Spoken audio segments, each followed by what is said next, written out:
Depois da prece, a gente vai começar, então, a apresentação. E eu vou pedir que no final, para que a gente não atrase, né, o início, no final a gente vai bater um papinho rápido sobre o que eu estava conversando antes com o Marcial, certo, Marcial? Tirando algumas dúvidas, né, do mês espírita aí, que vai ser em outubro. Mas vamos lá, vamos começar então a apresentação, que eu vou pôr aqui na tela os slides, né?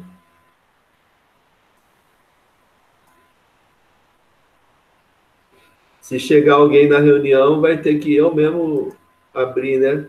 O Virgilinho não entrou com a senha do centro, né, Virgílio? Entrou com a sua mesmo.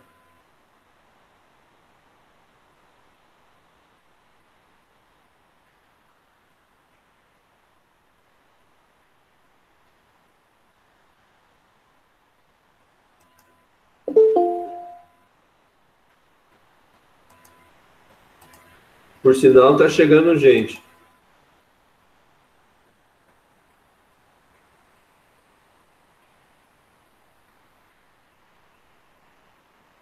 Vitor entrou na sala, não? Vitor, legal, perfeito. Eu vou começar então a apresentação.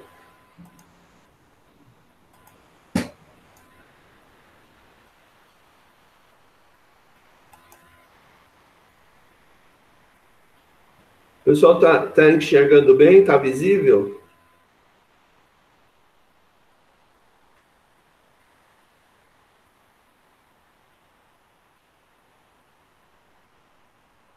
Tá todo mundo enxergando?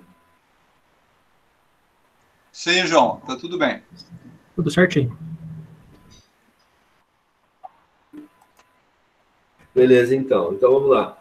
O tema de hoje é um tema bastante, eu diria, muito técnico. É um tema, ao mesmo tempo que é muito técnico, é muito importante, e que a gente poderia ter uma aula até bastante mais extensa do que o tempo que a gente vai estudar, porque cada um de nós que trabalha com mediunidade pode aqui fazer alguns comentários, incluindo alguns exemplos das suas próprias vivências, né, sobre o que a gente vai falar hoje, tá?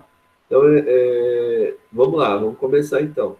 Vai ter o mecanismo da comunicação, introdução, definição, fatores intervenientes da comunicação mediúnica,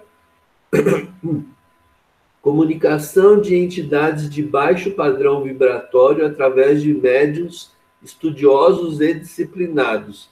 Tudo isso aí é o título do tema, né? Comunicação de entidades de baixo padrão vibratório através de médiuns estudiosos e disciplinados. Então vamos lá. E depois tem comunicação de entidades de alto ou elevado padrão vibratório. E por último, a conclusão. Começando então a introdução, uma parte do Livro dos Médiuns, da questão, o item número 189. Os efeitos inteligentes são aqueles para cuja produção o espírito se serve dos materiais existentes no cérebro do médium, potencial intelectual, cabedal de conhecimentos. No médium psicógrafo, ainda que completamente mecânico, o cérebro desempenha sempre um papel ativo. E aqui a gente já vai fazer um comentáriozinho interessante, né? E como a gente disse, o médium não é um telefone, não é um aparelho puramente mecânico que pega a mensagem do espírito e retransmite, né? E repercute. Na verdade, o médium, ele interpreta, né? Ele é o medianeiro que passa sempre pela inteligência. Então, por exemplo, aqui nós vamos, como exemplo, a gente vai falar, vamos supor que seja um espírito de uma inteligência, um intelecto muito alto, muito maior do que do próprio médium, né, e vocabulário também, ele vai falar muita coisa que o médium vai ter dificuldade em repassar, porque ele vai usar palavras desconhecidas, né, que não estão no vocabulário do médium, e muitas vezes vai parecer até um outro idioma, uma outra língua, né, porque o médium mesmo não tem esse cabedal que a gente está falando aqui, a potencial intelectual, conhecimento, etc. Isso vale não só em termos de vocabulário, mas em termos técnicos, né? A gente até comentou, se for uma mensagem especificamente de um assunto muito técnico, vamos falar odontologia, ou, sei lá, a parte da medicina do cérebro, né? A parte do córtex cerebral, um monte de palavra que vai criar uma dificuldade imensa por causa da falta do conhecimento intelectual desse médium que vai servir de intérprete da mensagem. No médium psicógrafo, ainda que completamente mecânico, o cérebro desempenha sempre um papel ativo. A gente acha que, pelo fato da psicografia, agora eu vou ter que ver quem que está chegando para poder abrir a entrada aqui, né? Aqui acho que é o Nildo agora. A próxima vez, Virgílio, por favor, entra como Centro Espírita Luz e Caridade para a gente poder, né, fazer essa parte mais independente. A gente acha que o psicógrafo, o espírito, mesmo na parte mecânica, né, o espírito pega a mão do médium e escreve o que ele quiser, sem que o cérebro do médium tenha interferência. Isso não é verdade. O cérebro do médium sempre vai estar interferindo e tem um papel ativo, por mais passivo que pareça, né? Por mais incrível que pareça. Definição. A comunicação entre desencarnados e encarnados se dá através dos médiuns, cuja definição encontramos no livro dos médiuns, item 159. Né? Uma definição bem sucinta, simples, curta e completa. Né? Todo aquele que sente num grau qualquer influência de espírito é médium. Em qualquer grau, né? Em qualquer nível, muito ou pouco, é médium. Essa faculdade é inerente ao homem, não constitui privilégio exclusivo. A gente já falou em umas reuniões anteriores esse aspecto também. Não é privilégio de ninguém, é uma coisa assim natural, simples, né? Que, pelo contrário, além de ser, não é privilégio, muitas vezes pode ser uma coisa que pode levá-lo a alguns problemas, a alguns perigos, vamos dizer assim, se ele não souber utilizar bem. Raras são as pessoas que dela não possuem alguns rudimentos. Pode-se dizer que todos são mais ou menos médios, né? Então, a pessoa pode, por mais cética que ela pareça, por mais insensível, muitas vezes, em algum momento da vida, ela tem um pressentimento, ela sente um temor, uma antevisão de alguma coisa que vai acontecer. Então, é o que ele está falando aqui. Alguma coisa a pessoa tem, por mais que ela não perceba, né? E isso passe como se fosse o pensamento dele, mas são rudimentos da mediunidade. Todavia, usualmente, assim só se qualificam aqueles em que a faculdade mediúnica se mostra bem caracterizada e se traduz por efeitos patentes de certa intensidade, o que então depende de uma organização mais ou menos sensitiva, né? É lógico que todos, num certo grau, maior ou menor, são médiums, como foi falado no parágrafo anterior. Mas, como nós estamos falando aqui de um estudo mediúnico, da faculdade mais ostensiva, é esse tipo de médium que é, na verdade, o que nós estamos nos referindo agora e que a gente vai estudar com mais profundidade. Fatores intervenientes da comunicação mediúnica. O que são fatores intervenientes? São fatores que eles têm que existir, né? Eles são fatores importantes. Muitas vezes eles têm que existir e muitas vezes seria bom que eles existissem, né? A gente sabe que existem momentos em que os espíritos lançam mão do que eles têm. Seriam muitas coisas interessantes que os médiuns tivessem, porém, às vezes, o grupo de médiuns não tem todo aquele potencial, né, que deveria ter, então, muitas vezes, os espíritos se usam do que tem, com todas as dificuldades, com todas as limitações do que eles têm, né? Então, vamos ver quais seriam esses fatores. Sintonia entre as mentes encarnada e desencarnada, né? Um fator extremamente importante. Vibrações e circunvoluções equivalentes, né? Circunvoluções, se vocês buscarem no dicionário, são evoluções do cérebro físico, da mente física, né? Ligados muito ao raciocínio, né? Circunvoluções são como se fosse, eu não sei a palavra correta, mas são coisas físicas que existem no cérebro humano que permite o raciocínio, né? A forma dele trabalhar e levar o pensamento, que a gente sabe vem do espírito, né, para o corpo. Pensamento e vontade de ambos graduadas na mesma faixa vibratória. De ambos quem? Espírito comunicante e médium, né, que está lá trabalhando mediunicamente. Graduação do pensamento e densificação perispiritual. A gente sabe que o perispírito ele é matéria, e essa matéria perispiritual ela é mais ou menos densa, dependendo do espírito, né? E a gente sabe que a relação de maior ou menor densidade está ligada ao espírito mais ou menos evoluído, sendo que quanto mais evoluído, menos denso, menos corpóreo, né? Menos material. E quanto menos evoluído, mais denso o perispírito, né? Então, nós estamos falando mais ou menos isso aqui, nesse parágrafo. Graduação do pensamento e densificação perispiritual. Então, perispíritos com uma densidade semelhante, né?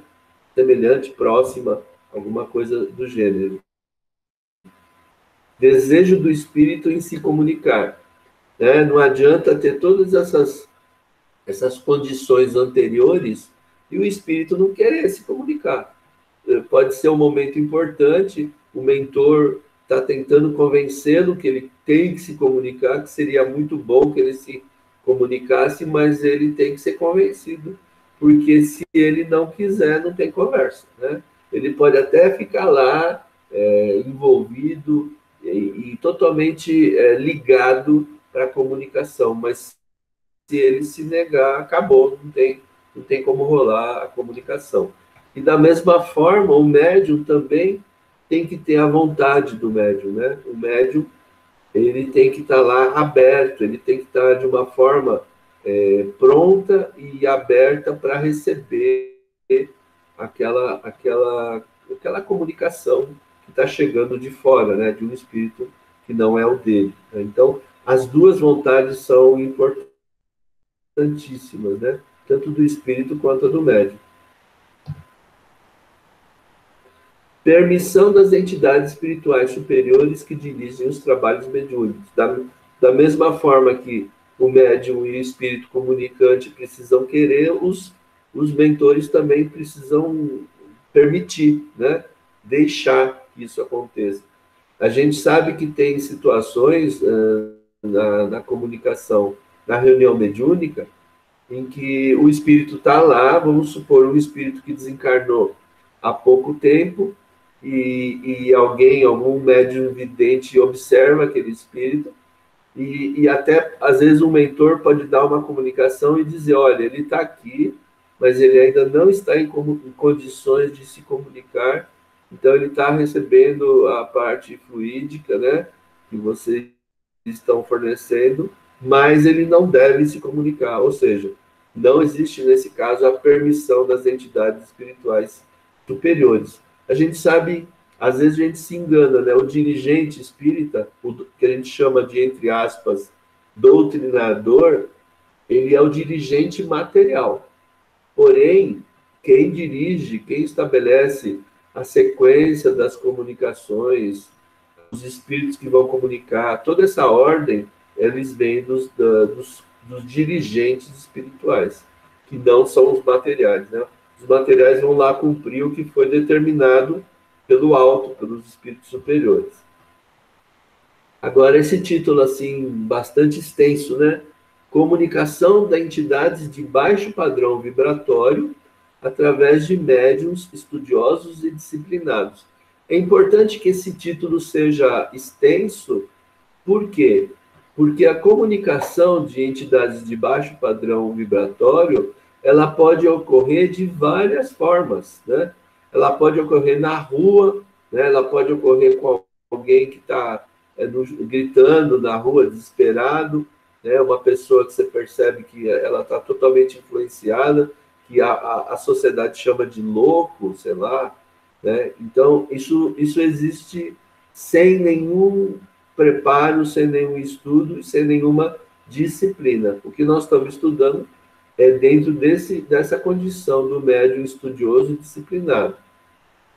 O médium em espírito afasta-se do corpo, né, alguns centímetros, né? Então, no caso, o médium, o espírito do médium, né, o perispírito do médium propriamente dito, mantendo-se lúcido e equilibrado, cabe-lhe monitorar todo o processo de comunicação. Por mais que o médium depois fala que apagou, eu apaguei, eu não vi nada, nem sei o que eu falei, o que eu falei. Ele, na verdade, está, como o espírito, ele está lúcido, equilibrado, e ele está acompanhando toda a comunicação. Ele pode não lembrar, da mesma forma que quando a gente sonha, a gente desperta e não lembra mais, né? Então, quando nós estamos em estado de vigília, a gente pode não recordar todo aquele mecanismo que mas a gente participou daquele mecanismo, né? A gente atuou. Outro item. Amparado por benfeitores espirituais, o desencarnado ajusta-se ao corpo do médium por interpenetração fluídica. Aí no corpo, que nós estamos falando, bem entendido, é o corpo perispiritual do médium, né? Que é um corpo também material, mas de uma essência mais etérea do que o corpo material que a gente tem. Por uma interpenetração fluídica. Os fluidos do espírito e do médium acabam se colocando de forma a ter esse ajuste, né? Ao se ajustar ao campo vibratório do médium, a entidade espiritual tende a se aquietar e adquire lucidez mental, que lhe permite, ao longo do diálogo com o dirigente da reunião, analisar a situação por que está passando. Todo esse ajuste, isso que nós estamos falando com essas palavras, em alguns livros, eles chamam de choque anímico, né? Quando essa interpenetração existe, aquele choque anímico, aquele espírito que está desencarnado, porém ainda muito preso e habituado às vibrações da matéria, ele acaba recebendo de forma indireta, né, aquelas vibrações que lhe são mais próprias, né, que ele está mais acostumado até, que ele às vezes está sentindo falta. E isso faz com que ele, como ele fala, que ele se aquiete, né, ele fica até mais tranquilo para poder dar uma comunicação, porque antes ele vinha de uma vibração muito confusa, que ele não está habituado, que ele está e ele não sabe nem organizar bem o que ele fala, o que ele pensa. Isso dá essa lucidez mental que a comunicação permite. Por isso que a comunicação é importante, né? Porque a gente poderia dizer, por que será que os espíritos superiores não podem orientar o espírito sofredor, precisando de um médium, precisando de trabalhar com quem está no plano material para poder fazer isso? Na verdade, a gente vê que é uma estratégia de Deus, tanto para dar trabalho para a gente como encarnado, como também para que a gente aprenda esse ato vamos dizer, é um ato de caridade mesmo, fazer esse atendimento e ceder toda essa condição do nosso próprio corpo para ajudar um espírito. O corpo do médium age como um mata-borrão, né? Assimilando os fluidos grosseiros da entidade e logo após tende-se a dissipar. Esse parágrafo é muito interessante, é muito, muito importante a gente entender, né? O corpo perispiritual do médium, às vezes aquele sentimento que o espírito está carregando, às vezes de uma dor, às vezes por um desencarne mais difícil, um desencarne onde ele sentiu muita dor, ou sei lá, no coração, ou um acidente que ele teve de carro, que ele está com dores no corpo inteiro. No momento que o perispírito do médium e do espírito comunicante se acoplam, vamos dizer assim a palavra, essa sensação que ele traz acaba sendo absorvida como um mata-borrão mesmo, do perispírito do médium. E isso cria um alívio muito grande, né, que a gente chama também do choque anímico. E isso é importante, na verdade, é um ato de caridade, como a gente acabou de falar. Aí você vai falar, então, coitado do médium, ele vai sair da reunião cheio de dor, cheio de problema? Não. Aí a gente lê até o fim. Após, isso tende a se dissipar, né? Quando é uma reunião disciplinada, de médiuns bem preparados, educados, né, bem assistida espiritualmente, nunca o médium vai sair pesado. Essa sensação toda que ele absorveu do espírito acaba se dissipando. Os espíritos tratam para que o médium não carregue isso e não seja penalizado pelo seu ato de caridade que ele fez. Livre desses fluidos grosseiros que a entorpeciam, a entidade se sente mais leve e lúcida. O ato mediúnico é um tratamento para o espírito comunicante. Então, aí que está. Depois que o espírito deixou toda essa sensação pesada que ele carregava, ele fica mais tranquilo. E isso ajuda muitas vezes até na reflexão, no pensamento dele, na análise que ele vai fazer daquele momento que ele está vivendo, né? Como fala aqui na última frase, é como se fosse um tratamento mesmo. É um tratamento, uma terapia, um tratamento mesmo até físico, né? Que vai ajudar muito o espírito comunicante. Mesmo que haja apenas a manifestação sem diálogo verbal, a entidade se beneficia no processo. Eu já presenciei, e eu tenho certeza que vocês também, várias reuniões em que o espírito se aproxima, né? Você percebe o médium respirando ofegante, diferente, com a aproximação do espírito, né? O médium não fala absolutamente nenhuma palavra, e a gente fica lá em vibração, né, em prece, tentando ajudar, e depois esse espírito se afasta, ele é afastado muitas vezes, e depois os espíritos mentores acabam esclarecendo que foi parte de um tratamento, foi parte de uma assistência que foi prestada, mesmo que não tenha ocorrido diálogo verbal, que é o que está falando exatamente nesse trecho, né? Só a aproximação já fez parte do tratamento que estava programado para aquele dia. Ao se ajustar ao corpo do médium, bem como ao seu campo psíquico, a entidade passa a ver com os olhos do médium, a ouvir, a falar com os ouvidos do médium e a falar pela boca do médium, né? Então, aí é engraçado também, quem tem alguma vivência em reunião mediúnica vai lembrar. O médium começa, o espírito, você está conversando com ele, Aí você começa a perguntar, você está percebendo alguma coisa diferente? Estou sentindo, eu sou maior, eu estou com o corpo grande, normalmente eu não tenho todo esse tamanho, a minha voz está diferente também. Eu falei, presta atenção quando você fala. Aí ele começa a prestar atenção, ele começa a perceber essas diferenças, que a princípio ele acha insignificante, mas à medida que você alerta ele, para ele atentar mais, ele começa a perceber isso, né? Que a voz está diferente, o corpo está diferente, as mãos, ele olha para a mão e fala, nossa, o que aconteceu? Então, é o que ele está falando nesse item, né? Continuando a falar sobre o mesmo tema, né? Falando das entidades de baixo padrão vibratório. Durante a comunicação mediúnica, conforme os recursos do médium, ele pode comandar a comunicação, fiscalizando pensamentos, disciplinando gestos, controlando o vocabulário do espírito.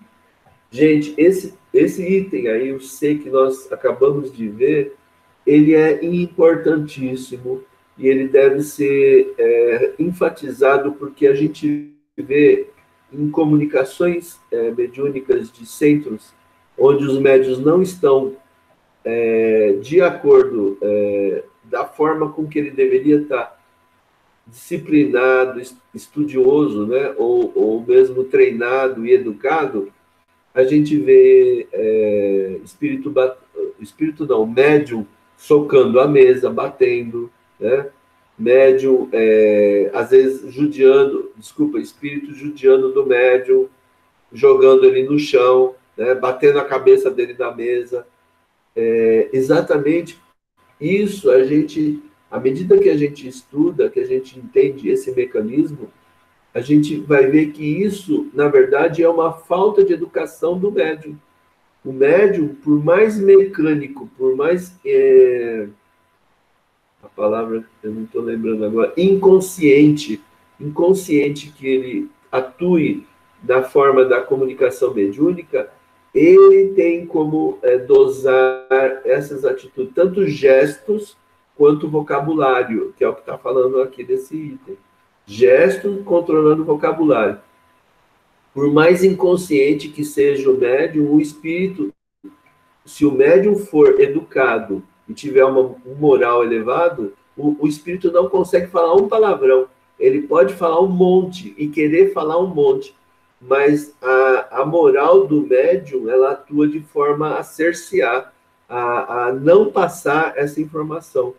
Mas isso é inconsciente, né? Não adianta na reunião a gente se segurar, na reunião eu não falo palavrão porque eu sou muito bem educado, entre aspas, né? Mas na minha casa, no meu serviço, eu falo palavrão o dia inteiro. É lógico que o médium desse vai falar palavrão na hora, ele não vai segurar, porque no seu dia a dia, na sua rotina, ele não tem essa autoeducação. Então, a autoeducação, ela funciona dessa forma, né? De forma inconsciente, mas muito vigorosa, né? Com certeza, um médium como Chico Xavier, um espírito, por mais sofredor que seja, e mais querer, vontade de bagunçar, ele não ia soltar um palavrão. Vocês podem ter absoluta certeza disso. Antes de atingir o cérebro físico do médium, aí está a explicação. O pensamento da entidade é sentido pelo espírito do médium, a cujo cérebro físico está intimamente ligado. Quando a gente vai falar uma frase, a palavra de cada frase que a gente vai falar, ela passa na cabeça da gente bem rápido, a gente pode não perceber, mas a gente estrutura toda a frase, a sequência do que a gente vai falar antes da boca falar, né? E esse a censura que o cérebro físico executa na hora que ele vai passar uma mensagem de um espírito que está se comunicando por meio dele. Daí a possibilidade do médium concordar ou não com o que a entidade pretende fazer ou dizer. É o que nós estamos falando, né? Então é importante que a gente tenha esse bom senso e sempre que a gente veja um médium saindo desse limite, desse contexto, né? Passando desses limites que a gente está estabelecendo, que a gente saiba que isso não é o problema da falta de educação do espírito, mas sim do médium, né? E cabe a nós, que sabemos disso, orientar esse médium, fazer com que ele conheça aquele mecanismo que ele está trabalhando e ele aprenda a controlar melhor esse tipo de atitude. Continuando, ainda estamos no mesmo item, no item D agora. Devido a essa situação, a entidade pode ter a sensação de que está presa ou algemada, ou ainda de que está sendo hipnotizada. Aí está outro item que vocês vão lembrar, um monte de exemplo de reuniões que aparece um espírito que falando que está amarrado, que está numa camisa de força, gritando, querendo que soltem ele, porque ele não quer estar daquele jeito. E isso tudo é uma sensação, né? Na verdade, são amarras fluídicas que ele mesmo não tem condição de se soltar, exatamente porque os espíritos sabem que a intenção dele é bagunçar, né? É usar a força dele de uma forma errada.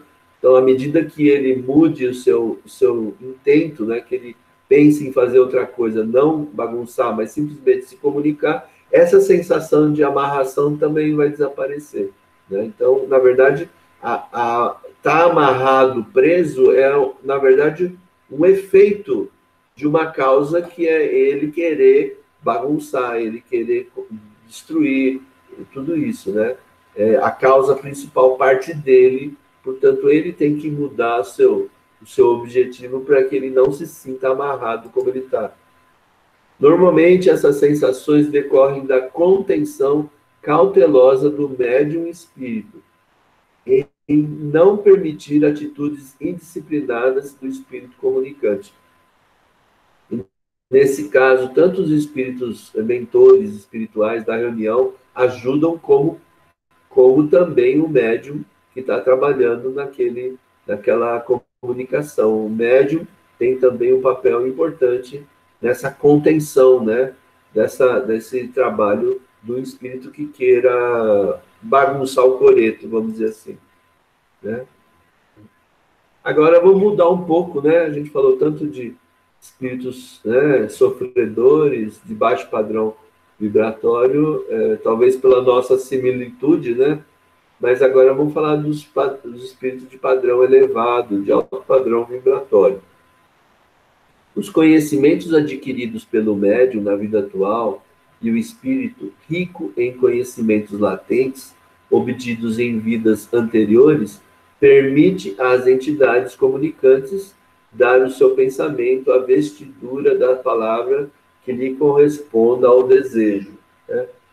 E aí eu vou abrir um parênteses também, né? A gente sabe que os livros que o Chico Xavier psicografou, tem livros, principalmente alguns livros de André Luiz, extremamente técnicos, né? Com termos assim difíceis, que você, para ler e estudar, você tem que ter um grupo de estudo, porque muitas vezes lendo sozinho, você vai perder muito do significado. Então, o grupo ajuda a pensar junto, a entender melhor, né? Então, esse conhecimento altamente técnico, com certeza, o Chico, por ser um espírito que a gente sabe de uma elevação muito acima do nosso, o Chico não é só elevado moralmente, a gente acha que ele só era bonzinho, humilde, né? A gente acha que ele até era meio bobão, mas não tem nada disso. O Chico também era elevado intelectualmente.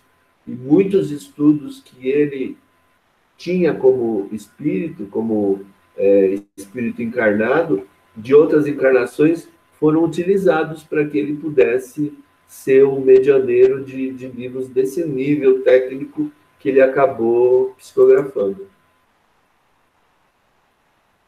A comunicação de diferentes espíritos por um mesmo médium trazem, quanto à forma e ao colorido, o cunho pessoal do próprio médium, né? Então, é interessante essa observação, né? Porque quando você tem vários espíritos comunicando por meio do mesmo médium, e de repente você observa coisas semelhantes do médium, em todos os tipos de comunicações, em todos os tipos de espírito, vocês percebem que são formas do próprio médium, são características dele, né? O que a gente pode chamar, de certo ponto, de animismo. Sabendo que o animismo, por mais que o médium seja treinado e educado, ele sempre vai haver, num grau maior ou menor, né? Lógico que o médium melhor treinado, ele tem um mínimo de animismo, mas sempre traz alguma coisa.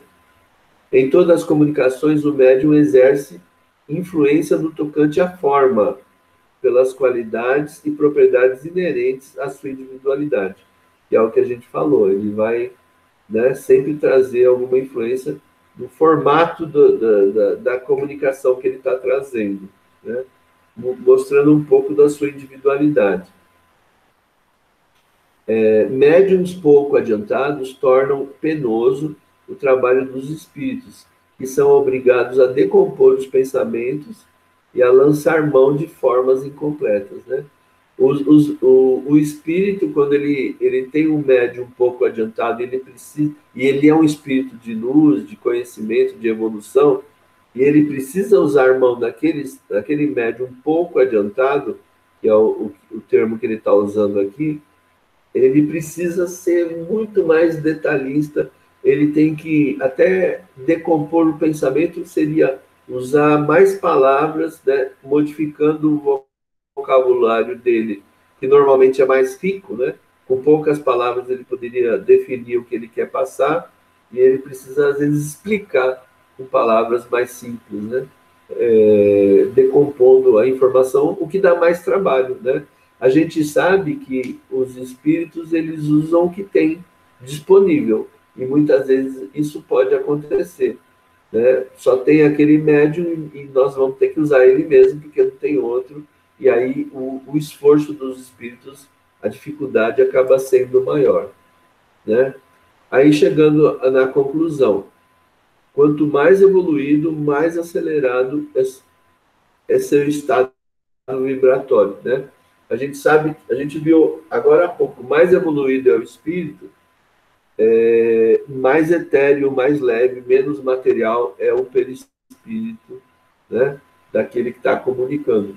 Mas aqui tem outra relação também com relação à evolução. Mais acelerado é o seu estado vibratório. Ou seja, ele tem condições de passar informações, de raciocinar com uma velocidade muito maior, né? E por isso pode também criar uma certa dificuldade na hora da comunicação. A mente permanece na base dos fenômenos mediúnicos. Por mais que o espírito venha trazer a sua mensagem, a base está toda na mente de quem? Do médium, né? Que está comunicando, do médium que está passando aquele fenômeno, aquela comunicação mediúnica. Sem evangelho no coração, todo trabalho ressentir-se-á de deficiência. Gente, e aí tem tantos exemplos que eu podia citar, mas eu vou citar um que alguns de vocês que estão ouvindo aqui sabem exatamente o que é, e alguns não sabem, e é melhor que não saibam mesmo, né? Imagine uma reunião de médium, uma reunião mediúnica chamada de desobsessão, onde, na chegada, os médiuns, chegando, se cumprimentam com alguns e com outros não se cumprimentam, exatamente porque não vão com a cara daqueles outros, né? Então, isso é para explicar de forma bem sucinta esse item número C. O que adianta a pessoa fazer uma reunião teoricamente de desobsessão se ela mesma não tem o evangelho no coração?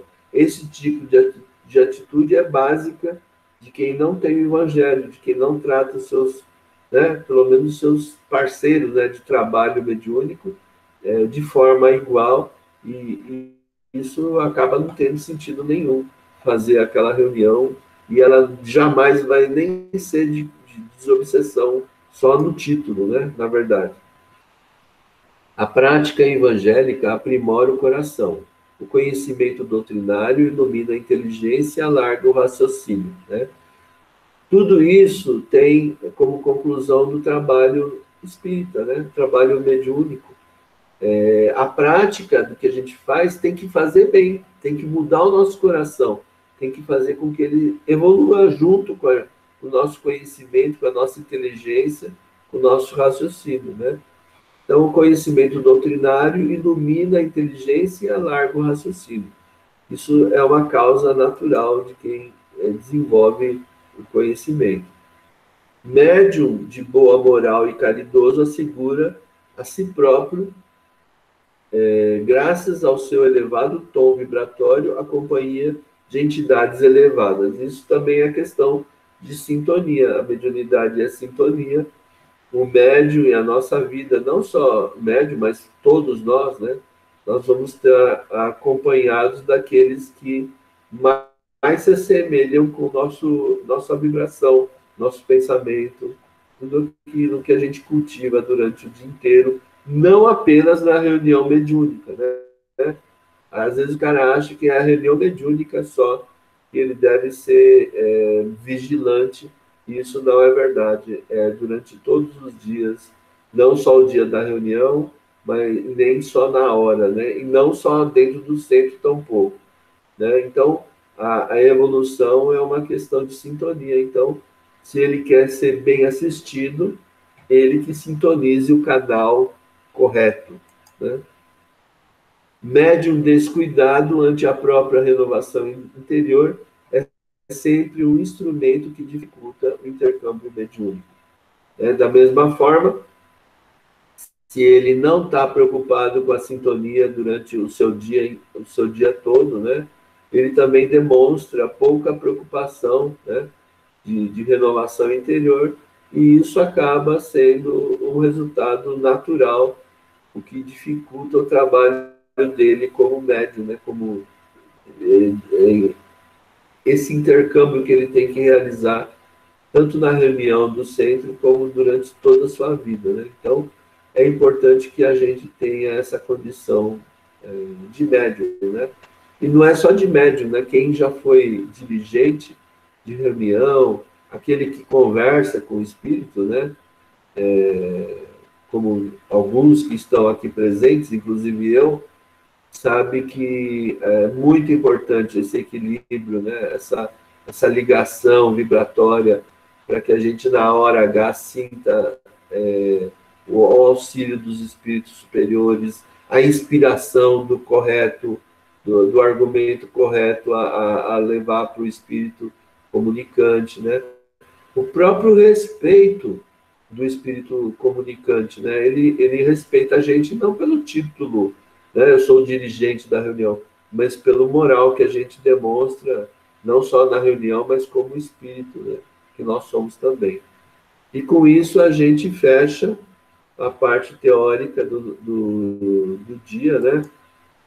Fazendo essa apresentação e deixando aqui aberto para os nossos colegas fazerem os comentários mais adequados, né? Eu tive aqui falando muito, então agora eu me abstenho de falar e deixo para vocês, na ordem que vocês julgarem conveniente.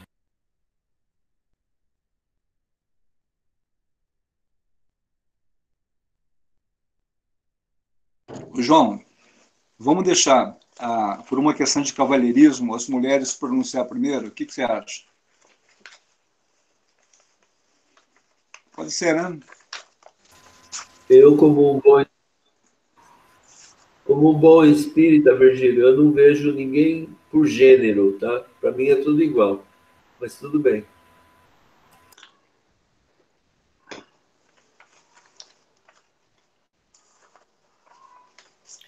Então vamos lá, né? Aí, Fernandinha, vamos lá. Sacanagem, é grossa. Eu só gosto de comentar lá para o final, porque aí eu vou pegando um pouquinho de cada um, né? Não, mas olha, eu acho assim, essa lição de hoje, ela é uma lição que a gente que participa assim de reunião mediúnica, eu acho que a gente tem que estar sempre lendo essa lição, né? Sempre, né? Porque ela é muito importante. E é o que o João falou, né? Cada pedacinho que ele foi lendo, a gente vai lembrando, né? De uma reunião que a gente participa, né? Eu não tenho essa instrução de vocês, nem essa vivência, mas já participei de várias. E eu percebo muita coisa nos próprios médios, né? Esse animismo, às vezes aquele médium que põe na cabeça que ele só recebe aqueles espíritos X, né? Ele não é aberto, ele é meio fechado. É complicado, viu? Eu sei lá, viu? Eu acho que eu vejo por mim, por exemplo, a minha mediunidade, ela é assim, eu tenho um pouco de medo. Medo que eu digo porque eu fico assim, a minha mente, é, quando eu estou numa reunião mediúnica, eu sempre passo para o papel, muitas vezes, o que eu escuto. E eu escuto mesmo, de verdade. Só que eu tenho, às vezes, receio, eu já falei isso para o João muitas vezes, de estar falando alguma coisa da minha mente, você está entendendo? Né? Então, eu tenho muito esse receio demais. Então, eu fico assim, quando eu estou nas reuniões que eu tenho que passar para o papel alguma coisa que eu ouço, eu sempre tenho que ter muita certeza daquilo que eu estou ali escrevendo, porque e muitas vezes aquele espírito que está ali, que depois ele dá passividade em alguém, né, que ele começa ali, eu já tinha ouvido ele, já estava sabendo, e então eu tenho muito isso, eu ainda não tenho assim muita segurança, entendeu? Em mim, né? E é isso, né? E a gente vai aprendendo, vai lendo, né? Eu de vez em quando eu dou umas lidas, né? Volto lá no Estudando a Mediunidade, porque eu acho que eu ainda sou muito insegura nessa parte, né? Então eu fico muito assim na vibração, né? No pensamento positivo. Quando o doutrinador está ali conversando com o espírito, é como se eu conversasse também pensamento, é incrível. Eu fico ali no meu pensamento conversando, pedindo para ele se acalmar, para ele ter paciência. É isso, né? Estou passando para vocês assim a minha experiência, né? Abrindo meu coração. É isso aí, pessoal. Agora é a dona Pessoal, Maria. deixa eu pegar um gancho com a Fernanda. A Fernanda ela fez colocações muito interessantes aí, né? Primeiro, ela falou de abrir o coração para poder falar aquilo que efetivamente ocorre com ela. Então, essa simplicidade e essa sinceridade, isso aí é um ponto fundamental na formação do médium. Nós sabemos que a questão da moralidade, a questão do caráter, tudo isso são conceitos limites e são objetivos que nós precisamos de atingir na condição de criaturas que perseveram. Então, nós estamos sempre derrapando, nós estamos caindo, levantamos, nós vamos em frente. Então, isso é uma luta muito intensa. E nós já sabemos que a medida dessa condição chama-se perseverança. E quem nos falou sobre a perseverança foi Jesus. Fora essa questão, existe a questão da cultura. Por exemplo, a Fernanda ela falou assim, desculpa, Fernanda, eu pegar você como referência. Não, fica à A vontade. Fernanda ela falou assim, de vez em quando a gente dá umas lidas, perceberam? O que significa o de vez em quando a gente dá umas lidas? Isso significa o seguinte, não é só a Fernanda que de vez em quando dá umas lidas, todos nós de vez em quando damos umas lidas. E muitas vezes a gente pegar a literatura espírita para preparar uma exposição não é suficiente. Não é suficiente, né? E a maioria das pessoas, como nós, normalmente nós ficamos ligados às pesquisas para a gente poder desenvolver o tema que teremos que apresentar. Isso acaba sendo o tal do de vez em quando a gente dá umas lidas. Por quê? Porque nós perdemos aquele hábito de uma leitura constante. Eu estou lendo um livro agora, olha só esse livro aqui, ó. Esse livro aqui chama-se A Obsessão e o Movimento Espírita. Pessoal, vocês não têm ideia Nós só temos ideia quando a gente lê. E assim mesmo, depois de um mês que a gente lê, a gente esquece. Então, toda essa insegurança que a Fernanda falou que tem, e que todos os médiums têm, só existe um caminho para poder minimizar a insegurança. É o estudo constante. Quando nós estudamos, nós vamos assimilando conceitos, porque tem livros que são essencialmente conceitos, como esse que foi referência para essa aula de hoje. Livro dos Médiuns, Estudando a Mediunidade, do Martins Peralva. Então, são livros essencialmente conceituais. Quando nós caímos no oceano dos livros do André Luiz, ele vai relatar os fatos mediúnicos, tal como ele está observando. E ele observa exatamente os dois lados: o lado da criatura encarnada, em processo de desenvolvimento, a criatura dando a comunicação. Ali ele vai observar o que acontece no mundo espiritual. Então, à medida que nós vamos nos familiarizando com a leitura, à medida que nós vamos nos aculturando, nós vamos automaticamente eliminando os fatores anímicos e nós vamos ganhando segurança. Então, o caminho para a gente poder ter segurança no ato mediúnico é o estudo. Eu me lembro de uns bons anos atrás, eu estive um dia no centro em Tobi, e aí estavam lá todas as médiums, que nós nem vamos citar o nome, se a gente pensar, ela estava lá, todas que conhecemos já. E naquele dia, elas pediram para que eu dirigisse a reunião. Era uma reunião mediúnica. E aí, nós fizemos, dirigimos a reunião nos moldes em que estávamos dirigindo aqui em Itajubá, exatamente no momento de muito estudo, de muita cultura, de muita troca de informações, exatamente o que está acontecendo agora. Isso que o Joãozinho fez, isso chama-se uma aula avançada de mediunidade. E o detalhe, toda essa novidade que ele disse para nós está lá no livro dos médiuns. Por isso que a grande novidade em espiritismo ainda é a codificação espírita. Mas nesse dia em Tobi, todas essas médias, se vocês imaginarem, estavam lá, o que elas, né, me disseram? Nós não temos confiança, não sabemos quando somos nós e quando é o espírito. Perceberam? Todas elas. Então, essa condição ela vai acompanhar o médium pelo resto da existência. Agora, se o médium não se dispuser ao estudo, fica muito difícil. E o estudo legítimo, que efetivamente faz a diferença, ao lado do estudo normal que nós temos em casa, é o que o João falou na exposição dele. Quando nós estudamos em grupo exatamente o que está acontecendo aqui, a nossa capacidade de assimilação, de entendimento, ela não triplica, não. Ela aumenta muito mais do que a gente imagina.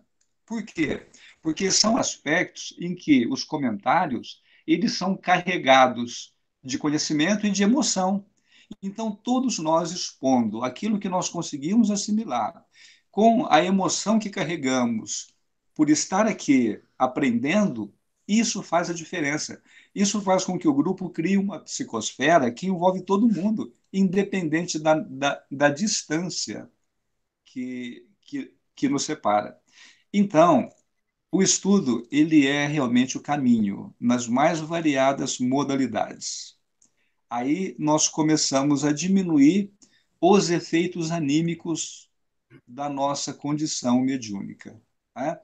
E outra coisa que eu queria falar é uma observação. Em vários pontos, como foi relatado, Allan Kardec faz referência ao cérebro do médium, ao conhecimento do cérebro, à participação do cérebro. Na verdade, não é o cérebro, é a psique, é o próprio espírito, porque o cérebro ele é apenas um veículo de manifestação do ser inteligente, do seu dono, do dono do corpo. Né? Então, quando ele fala cérebro do médium, ele está se referindo à psique mesmo, né? a essência, que é onde ficam registradas as nossas experiências e o nosso conhecimento. É isso aí, pessoal, que eu queria colocar. Valeu. Ô, Virgilinho, só finalizando o que você falou a respeito do grupo. Eu não estou te ouvindo, Fernando. Isso que eu falei hoje, Peraí. Tá me ouvindo agora? Muito baixinho. Eita, e agora? E agora, melhorou? Um pouquinho mais. Ih. Ô, Fernanda, eu estou te ouvindo bem, eu estou te ouvindo bem. Eu estou te ouvindo também bem, Fernanda. Então, o Virgelinho que estava falando baixinho. O teu som que está um pouco baixo, Virgílio. Uma coisa que o Virgílio falou, e é verdade, né? E o João sempre falou isso para mim, que a gente, você consegue melhorar a partir do momento que você tem a segurança no grupo que você participa. Eu, por exemplo, poucas pessoas que sabem isso que eu estou falando aqui hoje para vocês. Eu, aqui em Tubi mesmo, eu nunca falei no grupo de estudo daqui, né? Então, é exatamente isso, é a confiança no grupo, né? E esse grupo que a gente formou aqui às quartas-feiras, ele é um grupo fantástico. Eu confio em todo mundo, é um grupo que a gente se abre, que abre o coração, e sem preconceito, sem problema, porque a gente está aqui para aprender, né? Um com o outro, não é verdade? E é isso. Beijão para todo mundo. Até sexta, né? Legal, Fernando. Vou desligar agora.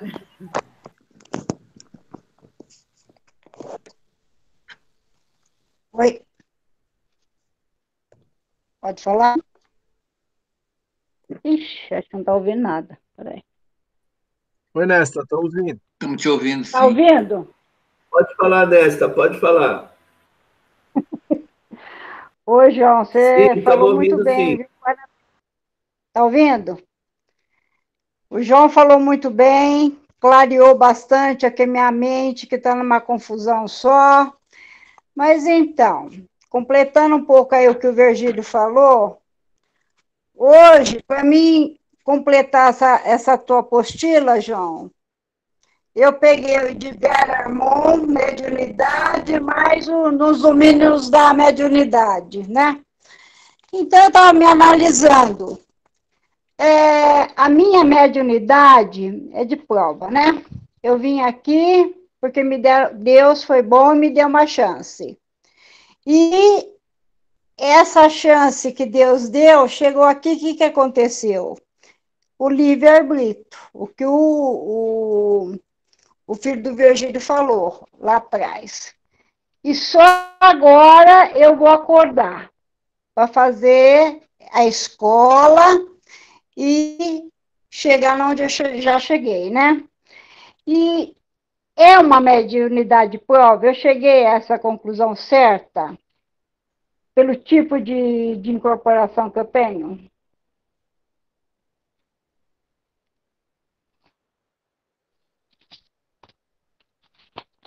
Você está fazendo uma pergunta? Eu estou fazendo uma pergunta ao Virgílio, se é uma mediunidade de prova, porque eu já sei o que é uma mediunidade de prova. É a oportunidade dessa reencarnação de eu melhorar, de eu trabalhar, né? Trabalhar a minha mediunidade. E chegou aqui, o que aconteceu? O livre-arbítrio. Não fiz nada, só nos piqueniques da vida. Agora, eu consigo entrar numa escola e chegar onde eu cheguei, né? Em pouco tempo não, já faz acho que uns 7 anos que eu estou aí, né?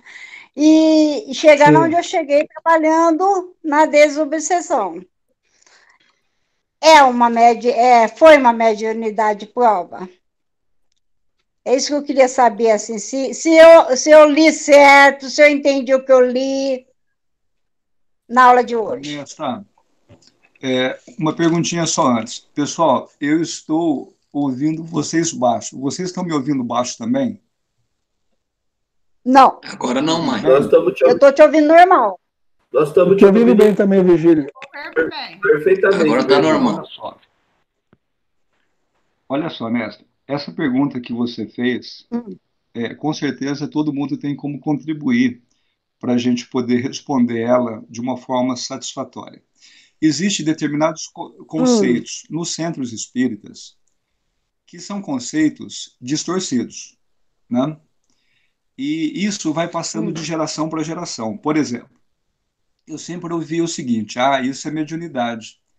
O dia que você desenvolver, o sofrimento acaba. Quem de nós que nunca ouviu essa história de que você desenvolvendo a mediunidade, você ficaria bem, você não teria mais problema, e tudo quanto era problema estava lá. Isso é mediunidade, tá? Hoje, nós sabemos que isso é um equívoco, é um equívoco.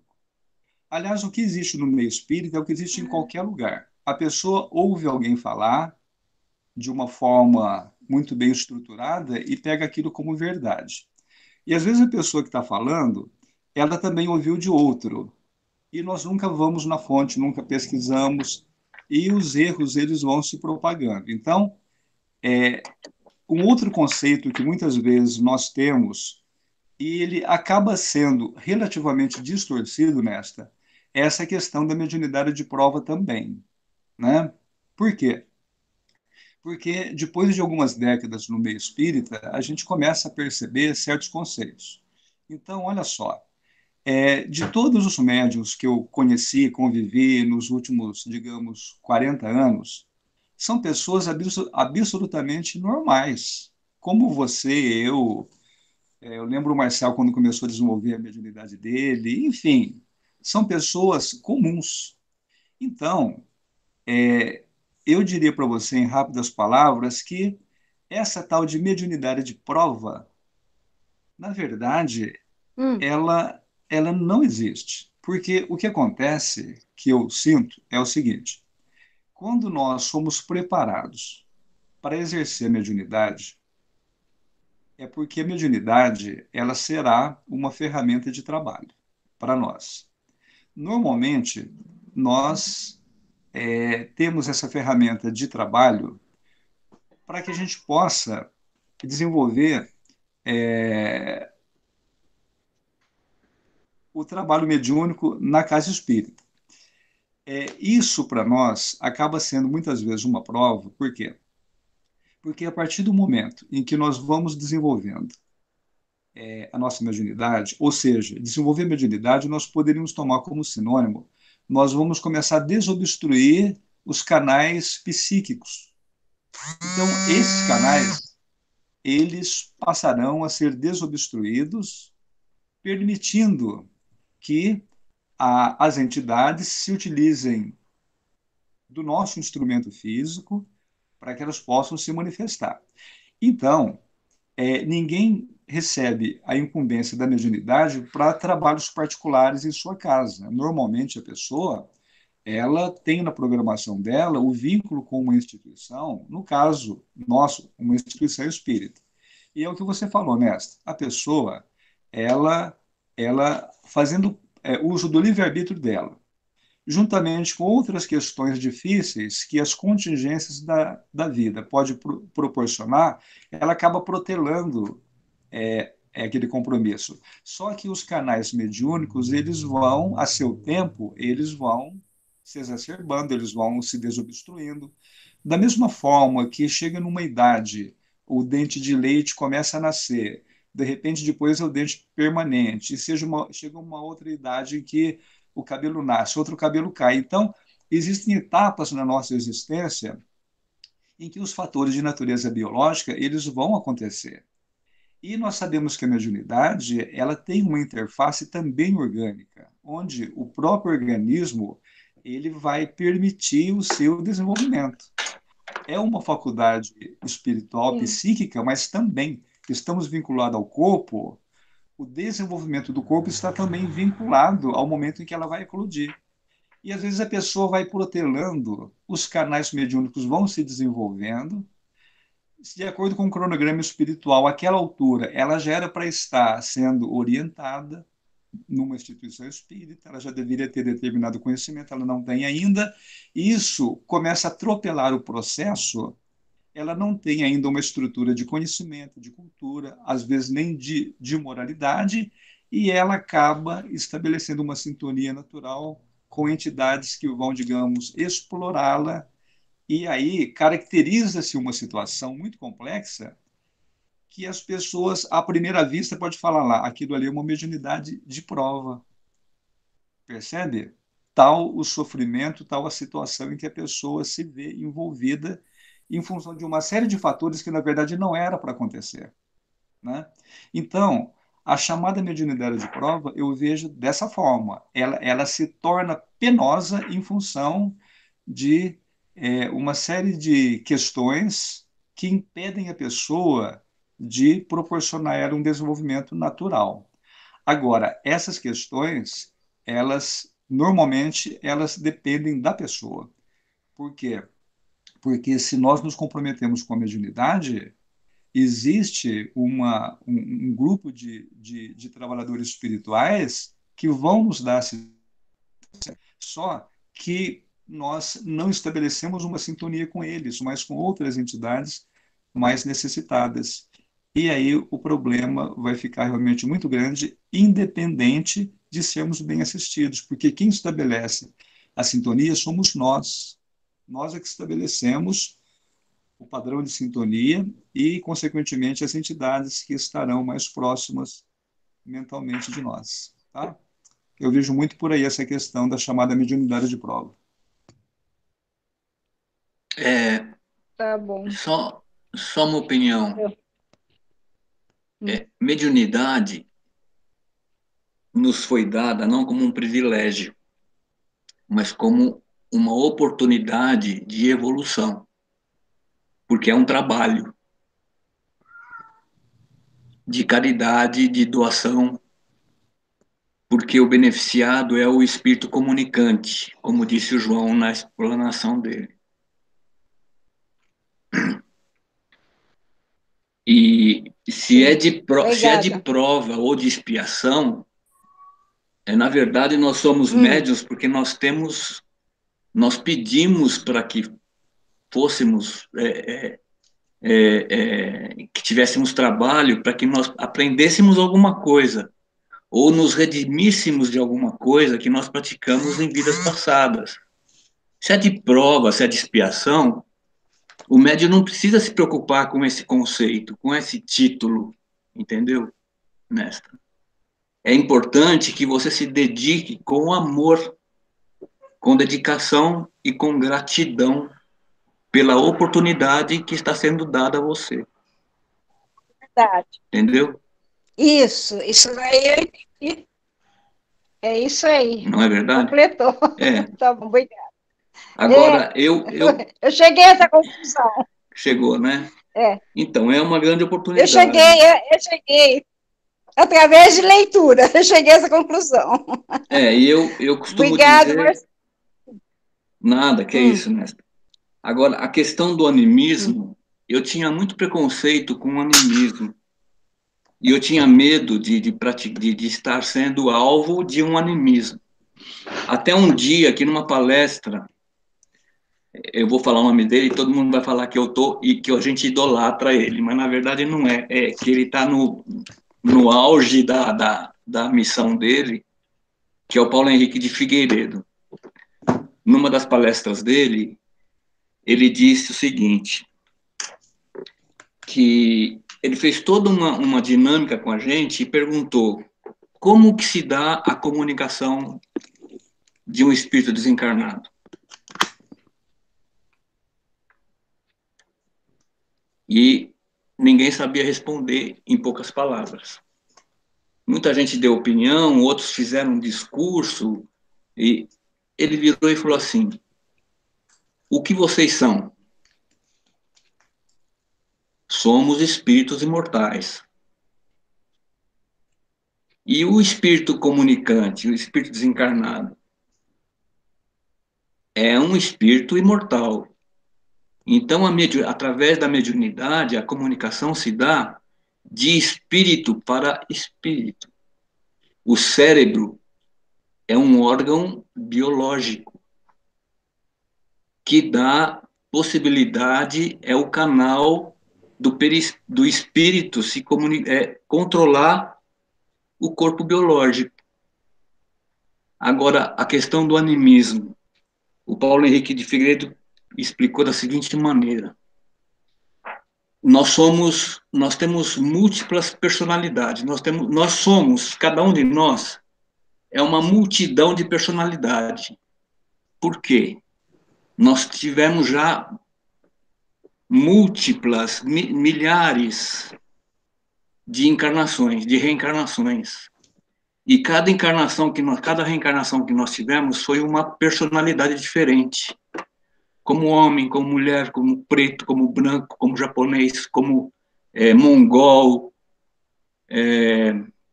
como deficiente físico, de alguma forma, visual, auditivo, paraplégico, tetraplégico. Somos muitos.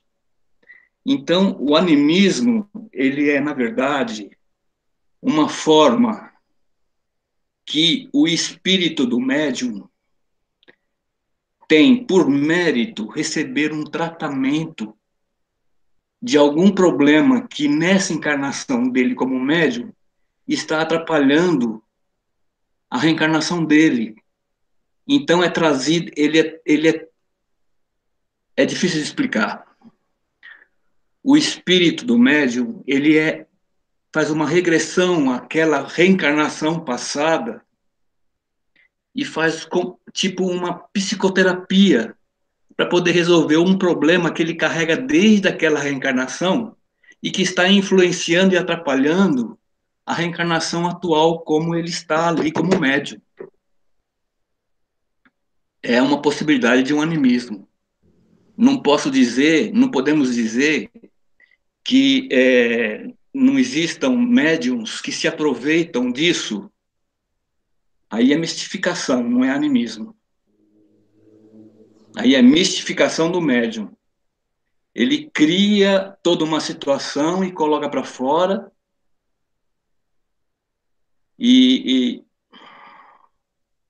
eu poderia até contar um caso particular, mas eu vou contar. O que é abuso de mediunidade, de poder pela mediunidade. A avó do meu pai, a mãe do meu pai, a avó Marieta, ela via e ouvia espírito.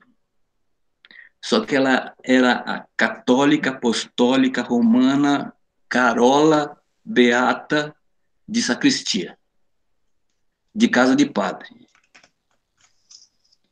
E ela era concunhada, ela era cunhada da avó Cidália. Você lembra da avó Cidália, Virgílio? Você lembra, João? Sim. Ela era dona de centro. E a avó Cidália era irmã do vô Atílio, pai da mamãe, pai do pai do Virgílio. E a avó Marieta, ela, como católica, ela não suportava a avó Cidália, que era dona de centro. E a avó Cidália, eu chamo de avó, mas na verdade é tia da minha mãe e do meu pai. Ela foi processada pelo Conselho Regional de Medicina porque psicografava homeopatia pelo Bezerra de Menezes. Ela era uma espírita séria. Só que quando eu tinha até meus 5 anos de idade, eu ouvia Marcialzinho. Eu nunca fui Marcial naquela época. Eu sempre era Marcialzinho porque eu tinha o meu primo que era Marcialzão, o filho da tia Elza.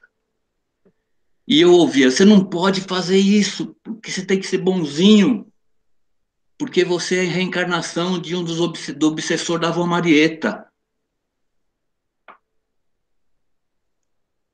Ela falava isso para mim, eu escutei isso a minha vida até os 5 anos. Que eu era a reencarnação... Hã? A tia Cidália? A tia Cidália. Ela falava isso e o pessoal todo na família Banhatori me achava o obsessor da avó Marieta. Pô. E a minha avó Marieta viveu a vida inteira dela no Hospital Psiquiátrico Franco da Rocha. Ela viveu 35 anos, mais ou menos, lá. E morreu lá dentro. Eu já até tive uma psicografia dela, em que ela dizia que ela sentia muita falta de não ter sido a avó do neto que eu podia ter tido. E o que acontecia com a avó Cidália? Eu chamo de avó porque todos os primos dos banhatores chamavam de vó, e a gente vivia na mesma casa, né? E no mesmo sítio lá da avó Cidália e do Vogino. E eu fico até emocionado. E era difícil de ouvir isso, e isso afetou bastante na minha autoestima. E depois, como médio, eu vim a entender o que é abuso de poder pela mediunidade. E eu era o obsessor da minha avó, outros primos tinham que se cuidar porque a família tinha que cuidar porque eles eram espíritos de suicidas de potencial. Ela fez um estrago na família terrível. Era a matriarca mesmo da família. E eu sofri muito nessa época. Então, aí depois, quando eu ouvi isso do animismo, e quando eu sentei para tomar passe e o espírito se comunicou através de mim, eu fiquei muito preocupado com tudo que poderia acontecer com um médium. E eu fui estudar o que era, o que acontecia comigo. E hoje o pessoal pode até me chamar de leviano, porque eu tenho o maior prazer em ser médium. E eu costumo dizer que eu viajo sem droga. Porque desdobrar é uma sensação maravilhosa. Você sair desse corpo que te amarra e ir para lugares encantadores e envolventes é maravilhoso. E o prazer que você sente quando você termina uma reunião mediúnica, onde existe harmonia entre os componentes, isso que o João falou no final, que o coração deve estar harmonizado com todos os componentes para que possa haver reunião, eu posso garantir para vocês que se não houver harmonia, se não houver no mínimo amizade e boa intenção entre os membros de uma reunião mediúnica, a reunião não acontece. Nenhum espírito se comunica. Porque só existe a comunicação se houver harmonia e serenidade. É isso. Obrigado. Obrigado, Marcial. Obrigado a vocês. Alexandre, Nilton, alguém que não falou ainda quer comentar? João, boa noite. Eu quero falar assim. Primeiro, esse curso que vocês estão dando de quarta-feira, como eu disse, é extremamente avançado. Isso é coisa assim de primeiro mundo para aqueles que gostam realmente de estudar e aqueles que desenvolvem a mediunidade, sabe, João? E uma coisa, eu tenho sempre um ponto de interrogação, porque existe no Livro dos Médiuns uma pergunta no capítulo 14, que nos Médiuns, né? Na pergunta 170, na 169, e da 169 a 170 e a 171, sempre me deixou encafifado a respeito da mediunidade com o Kardec. E o que você diz, tudo esse capítulo aqui que você resumiu perfeitamente, que vocês resumiram, vocês estão resumindo, é perfeito, está ótimo. Só que eu queria tentar mostrar para vocês um detalhe. Primeiro, nós estamos nos comparando quando você diz assim, não, Chico Xavier foi a sumidade de tudo, né? Eu tenho um respeito por Chico Xavier assim enorme. Vocês sabem da minha trajetória com o Chico Xavier, como é que foi? Foi bem triste no começo, mas depois eu fiz as pazes com ele. E eu digo assim, nós ainda estamos caminhando, como o Virgílio disse, nós estamos caminhando ainda, bem devagar, para entender a mediunidade, estudando com muita calma.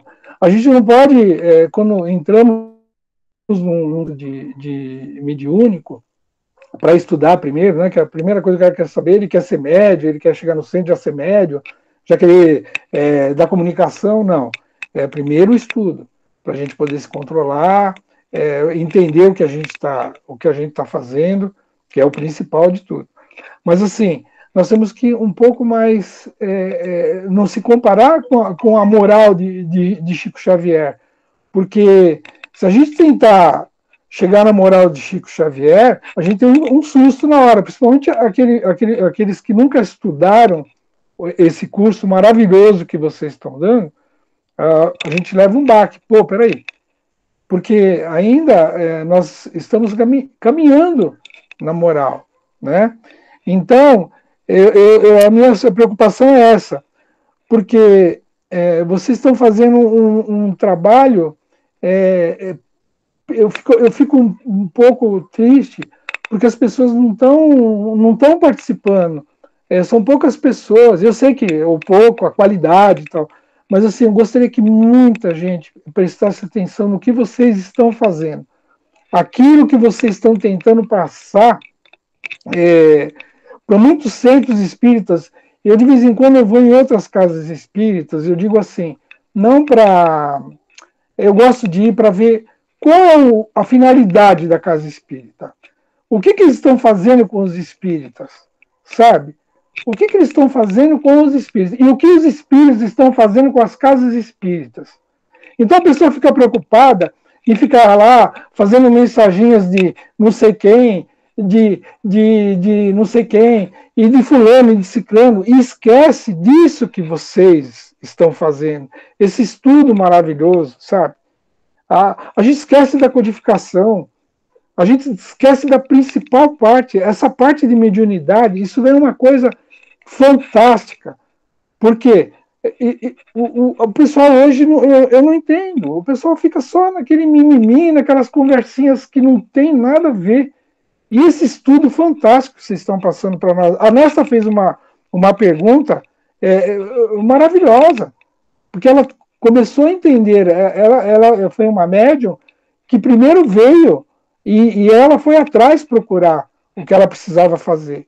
E esse estudo que vocês estão passando para ela, e para mim, ou para todos, é de uma qualidade excelente. Só que nós não podemos nos comparar com a moral de Chico. Nós temos que entender a nossa moral. Opa, peraí, olhar para ele, mas opa, nós vamos chegar lá um dia.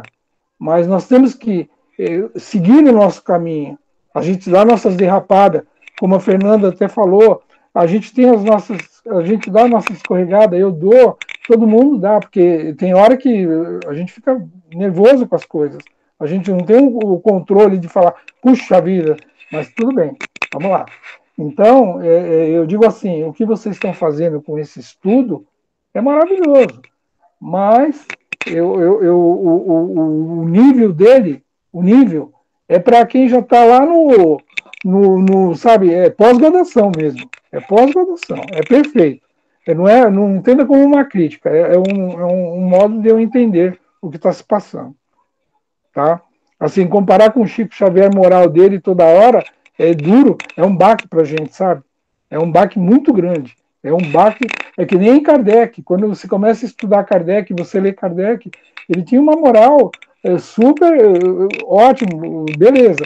Mas a gente tem que ir com calma, e levando a coisa, e nas nossas dúvidas, a gente ir procurando entender com par e passo, sabe, tirando nossas dúvidas, aqueles médios mais experientes passando para nós as coisas importantes que existe dentro de um centro espírita. Não só as boas, mas as coisas que atrapalham também dentro de um centro espírita. Aqueles que não gostam de estudar. E o pessoal acha ruim isso. Tá bom? Era só isso. Alexandre, deixa eu pegar um... Obrigado, Alexandre. Agora, fala, Virgílio. Eu só queria pegar um gancho com o Alexandre aí, João, porque às vezes nós citamos o Chico, porque o Chico ele teve problemas muito comuns, problemas elementares, ele teve problema de depressão, ele viveu um isolamento muito grande. Sempre que nós temos algum problema, nós temos como referência a espiritualidade, e o Chico enfrentou problemas graves, trabalhando, inclusive, aonde esses espíritos com os quais nós, digamos, fazemos as nossas súplicas, ele não tinha como fazer, porque eles já estavam juntos e o problema dele aflorava. E houve um momento em que, dentro de uma depressão muito grave, ele falou o seguinte: olha, eu quero ser orientado, mas eu quero ser orientado por Maria, ou seja, Emmanuel e Dr. Bezerra ele colocou de lado, e eles entenderam isso, né? O Chico, ele teve problema anímico tão grave que quando a federação foi revisar um dos livros dele, a federação não aprovou, era um texto de Emmanuel. Aí, quando os revisores colocaram para Emmanuel a dúvida, Emmanuel falou: não, mas essa não é a minha resposta, essa foi a interferência do médium. E o Chico, ao invés dele rasgar digamos, essa página, vamos utilizar uma expressão muito absurda, ao invés de rasgar a fraude, né, ele não rasgou, né, ele colocou como um anexo no final do livro Consolador. Então, se o Chico teve problemas no campo da mediunidade, problemas comuns, como todos nós temos, isso serve de um alerta muito grande para todos nós, né? Então, essa condição humana de Chico é a grande referência que muitas vezes nós temos para poder entender que se ele teve problemas semelhantes ao nosso, nós também vamos conseguir superá-los, né? Mas o Alexandre foi muito assertivo, sim, nas colocações que fez.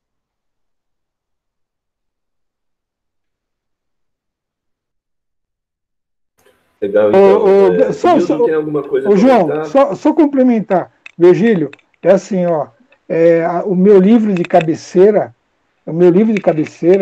é Fonte Viva, de Chico Xavier. Quando eu estou nos meus momentos difíceis da minha vida, depois de tudo que eu passei, eu estou com Chico. Chico Xavier foi uma pessoa que eu me espelho nele, entendeu? Eu quis dizer assim, quem somos nós, né? Isso que eu quis dizer, quem sou eu? Desculpa. Quem sou eu para tentar chegar na moral de Chico? Se ele era um cisco, eu sempre falo, eu sou o pó. Se ele é o cisco, imagina, eu sou um pó. Não estou querendo levar assim, por favor, entenda o que eu quis dizer. É que o curso que vocês estão dando é de um nível assim maravilhoso. É uma preocupação que o João tem, você, de mostrar para nós um lado do livro dos médios fantástico, entende? É fantástico. E quando chegar naquela pergunta lá, na 169, na 170, que eu acho que na próxima reunião você vai chegar lá, eu vou comentar sobre essa pergunta, que eu tenho ela muito bem gravada, mas não estou denegrindo, pelo amor de Deus. Chico Xavier, para mim, é tudo, tá? É que eu digo assim, às vezes a gente chega a querer se... Sabe, não dá para chegar na moral de Chico, jamais, jamais. Eu nessa encarnação não chego, mas mais umas 200 eu chegarei, tá bom?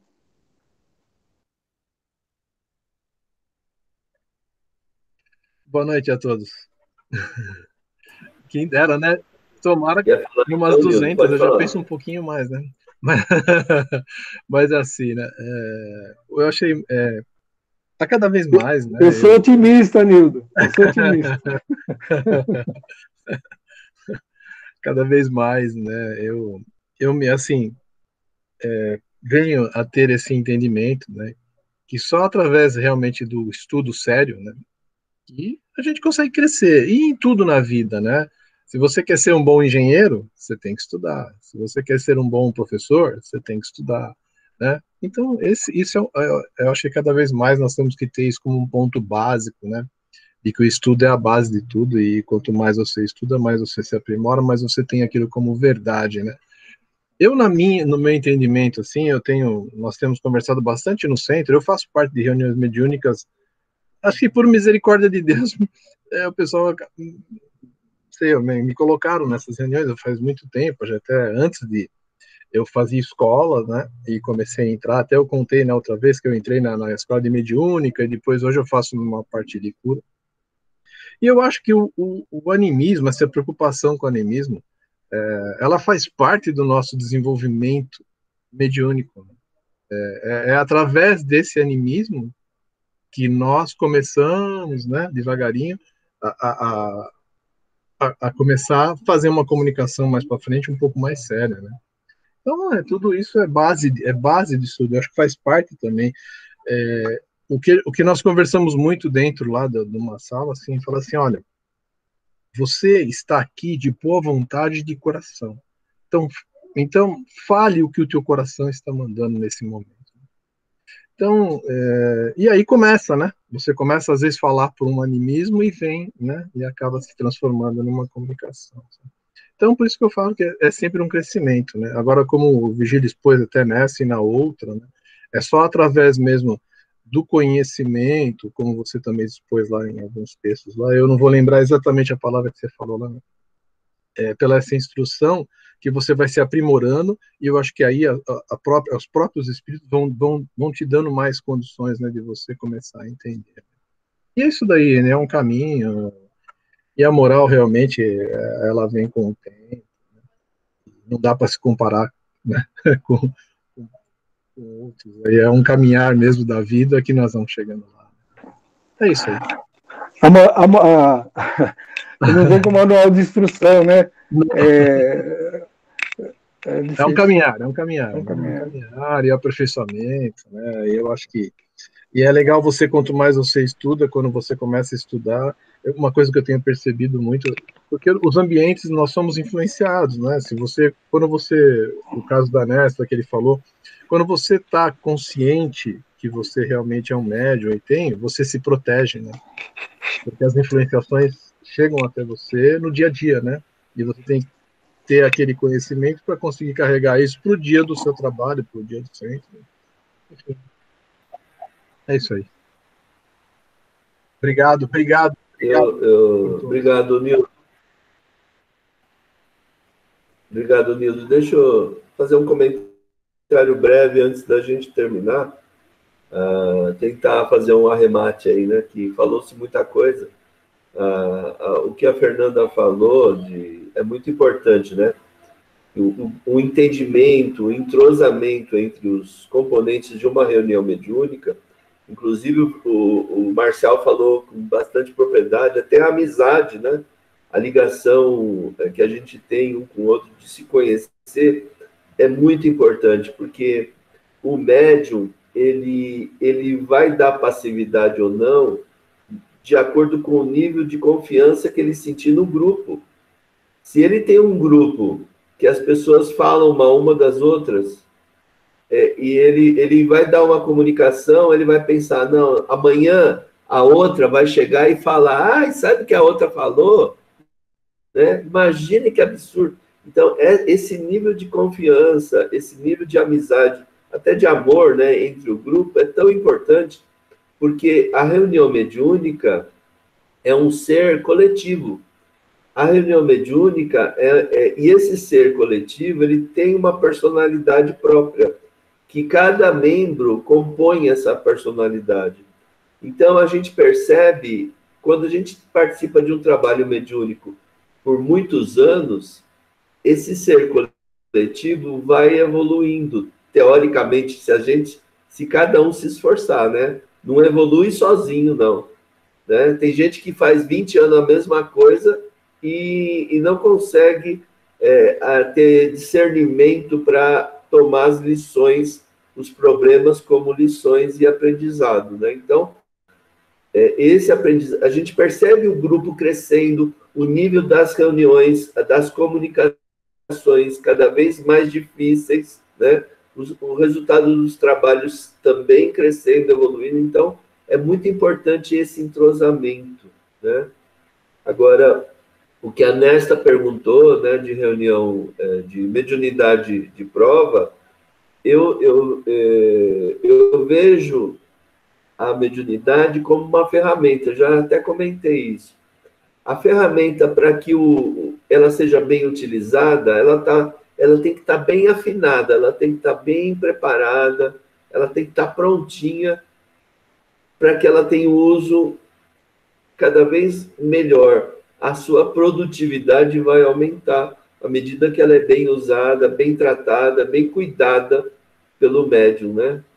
Essa ferramenta, como eu disse, da mesma forma, ela é neutra, ela pode ser utilizada e produzir uma plantação enorme, né? Uma ferramenta de uma enxada, como eu disse, como ela pode pegar e dar na cabeça do outro e matar. A gente pode usar a mediunidade para o bem ou para o mal, ela é neutra. Então, é importante que a gente use-a bem. E para todos é uma oportunidade. Esse fim de semana que passou, domingo, eu almocei na casa do meu filho, chama Fernando. Alguns aqui conhecem, alguns conhecem bem e outros conhecem pouco. Mas o Fernando, ele teve um problema na adolescência dele, ele já está com mais de 30 anos, né? 30 e, para ser exato, 36, 37. Ele teve um problema muito sério, o problema da glicose do corpo dele. Eu sei que se ele bebesse, apareceu isso na adolescência, 17, 18 anos. Se ele bebesse alguma coisa alcoólica, ele a apagava, subia o nível de açúcar no sangue dele. Eu não sei que raio que até hoje eu não entendo, mas ele apagava, ele desligava, ele parecia que ele tinha ele entrava em convulsão mesmo, começava a se bater no chão, como se fosse um ataque epilético, lembrava bem, mas não era um ataque epilético. E ele teve isso algumas vezes. Uma vez ele teve no trem do ABC, indo para Santo André, e o pessoal do trem tirou ele, pôs na estação e levaram ele para um hospital. E eu fui correndo quando eu fiquei sabendo. Eu fui o primeiro que cheguei no hospital. E conversei com ele. Eu falei, Fernando, esse problema que você teve é muito particular seu. E você tem que pensar o seguinte, os seus colegas, todos bebem, é normal, na sua idade, a moçada beber. Só que você nasceu com isso. E isso é um sinal de alerta, que você, por mais que seja normal todo mundo beber, você não pode beber. Você não pode beber, ponto. Né? E aí ele começou a se disciplinar, né? E aí ele começou a entender. E eu estou falando isso porque eu acredito que a mediunidade é uma coisa parecida. A gente que tem mediunidade mais ostensiva, eu não tenho, mas as pessoas que têm, elas é uma coisa que Deus coloca e fala assim, fica ligado, meu, porque você não pode fazer que nem os outros. Se você fizer, o buraco é logo ali. Então, na verdade, é uma bênção de Deus que faz com que a gente se discipline e evolua, né? Senão a gente vai se entregar para os vícios, né? Então, eu coloco a mediunidade mais ou menos assim. É uma coisa que foi colocada que você tem que ficar esperto, porque senão a mediunidade, o assédio dos espíritos inferiores, você não vai resistir, você vai cair, né? Então, eu coloco isso e eu deixo aberto. Quer falar, Virgílio? A gente... Sim, é exatamente isso. A partir do momento em que nós temos a sensibilidade mediúnica, se não houver um zelo, uma vigilância por uma conduta bem moralizada, esses canais mediúnicos que vão se desobstruindo, eles passam a ser veículo de comunicação de entidades necessitadas, porque nós somos nós recebemos e nós também emitimos a vibrações psíquicas. O médium, ele é notado, porque ele tem as características espirituais que vão distingui-lo, digamos, da pessoa comum. Então, se nós não tivermos determinados cuidados, nós vamos ter problemas, sim. Então, além de ser um compromisso, a mediunidade acaba sendo um elemento indutor de um comportamento mais vigilante, exatamente pelas consequências que nós temos se não tivermos cuidado por conta desse fator que o João falou, né? Eu vivi essa experiência, né? Eu já tive problemas sérios, tipo assim, em baile. Eu tô lá em Tubi, estou no baile, e baile, todo mundo sabe o que é baile, e de repente eu tenho que sair imediatamente, né? Tenho que ir para casa, sabe? E em função de determinadas situações de caráter espiritual, né? Na minha adolescência eu já cheguei a estar no jardim, a turma, aquela coisa, ninguém fazia nada de errado, mas havia uma vigilância muito grande, né? E eu entrar, digamos, em crise, vamos chamar de crise, que é uma crise, eu saí do jardim e tomar passe de domingo à noite lá na casa do seu Pedro. Então, a questão da mediunidade, ela é seríssima e é um elemento indutor, sim, de comportamento. Tanto, João, que de vez em quando eu brinco, mas é uma das brincadeiras mais sérias que eu faço. E muitos já me ouviram falar, e eu sustento essa realidade. Se chegarem para mim e falar, olha, você tem direito a uma homenagem na sua existência, né? Nós vamos te dar o direito de homenagear quem você quiser na sua existência. A homenagem que eu faria do fundo do meu coração não seria para as entidades nobres que me assistiram, não seria para os familiares que eu amo. Eu homenagearia do fundo do meu coração a todas as entidades necessitadas que me induziram a um comportamento reto na minha vida, né? Porque o que faz você se aprumar na vida não são as entidades superiores, são as entidades necessitadas que, ao se aproximar de você, te causa problemas, dificuldades, e os problemas e as dificuldades é que respondem pela sua mudança de caráter. Não é os eflúvios salutares e agradáveis de entidades nobres. É assim que funciona. Pelo menos para mim. Legal, Virgílio. Aproveitando que você finalizou, você finaliza com a prece também, por favor.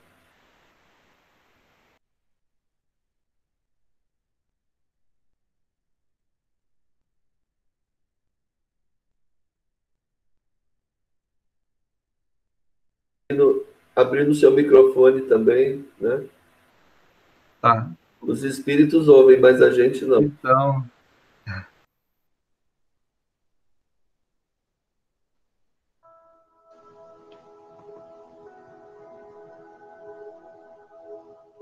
tá ouvindo o som, João?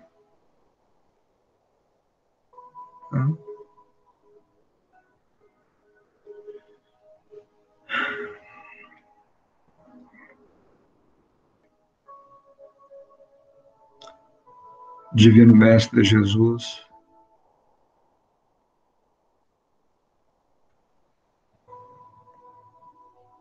nós unimos nesse instante as nossas melhores vibrações para te agradecer as bênçãos deste momento, deste encontro, que nos proporciona tanta felicidade espiritual, que nos proporciona o conhecimento, o que faz com que nos aproximemos cada vez mais da verdade, porque sabemos, como nos ensinastes, que a liberdade, que a verdade é o portal da nossa libertação. Que esta paz superior possa revigorar as nossas energias, possa fortalecer os nossos ideais, nos permite reafirmar os nossos compromissos para com a vida, para com o nosso próximo, para com a consciência, e que as nossas melhores possibilidades sejam canalizadas para o bem. Porque nós descobrimos, Divino Senhor, que o trabalho contigo é a grande oportunidade que nos é proporcionada pela vida para a reabilitação da nossa consciência. Que os nossos sentimentos mais nobres possam se projetar para todos os nossos irmãos, para toda a humanidade. Porque, em verdade, somos todos nós profundamente necessitados e carentes espiritualmente. E aprendemos, Divino Senhor, que o caminho para a superação dessa carência é o trabalho. É o trabalho contigo. É o trabalho que nos leva na direção do outro. E o Espiritismo, para todos nós, é a grande energia que nos proporciona o reconforto, que nos engrandece, que nos fortalece e que nos encoraja para que possamos seguir adiante, assumindo o peso das nossas responsabilidades perante a vida, mas ainda cumprindo para com os compromissos que nos foi confiado. Que a tua paz nos envolva e que em teu nome, Divino Senhor, possamos encerrar o memorável encontro da noite de hoje. Que assim seja.